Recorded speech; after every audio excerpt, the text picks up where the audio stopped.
sam uthuleleni na. Ndiyayiqonda ndinqwalisanga ntloko kwaye ndingeqanga nokucinga kodwa ngenxa yethemba ndininqula, ndinicela, ndinicenga.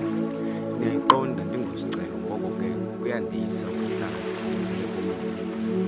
Hleze ithi kanti unyolelwa yinqwaba, ndiyiqenqa ngelixa ilele inyama kodwa okudala iqoqa ukulela entliziyo ukuba loo myolelo ndivuka ndiyishiye kulaa ndawo endithe ndavuka nayo. Ndivuka ndingayiqondi nayisingiseleni okungasenani leyo endithe ndavuka nayo. Cace xa kwekade mhlophe ihlele ehlungwini. Makungabi ngathi ndihlaliswa uqashiqashi kufuneka ndibe ndiqaqadisha ekubeni xa ndingenzi ngoluhlobo endinqwenela ngalo. Niyaqaqanjelwa nendibone njengamntwana uswele ngexesha nolutshaba lwengqondo. Niyayiqonda ukukhulelwa kwamana ukundivalela usango lushiyeka nimi ngaphandle, kodwa obu bunzima ndibuvayo budala intliziyo egcwala amabali nengqondo ezalisele zingcingculuzo ezingenampilo.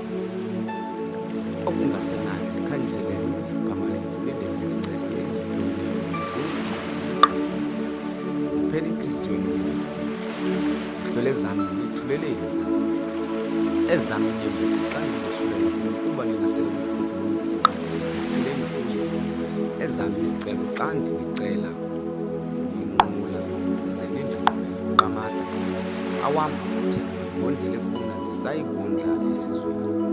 Konke ndingakuqonda ndiyakubuza kuna ndisayi kudela amandla ndiyakuzisa ezithubeni ndinenze intlekisa esizweni. Ukuba ngaba kukho umcimbi uthile nisanqwenela ukuba ndiwuqoshelise ukuze kube kumhla nendifulela isandla nendinikezela izipho.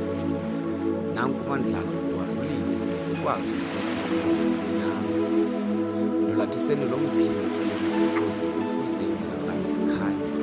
Ndiyayiqonda ikhona indoda enoqusha ekugqibeni okungasenani nophuleleni ukuze nikwazi ukusana nentsomi.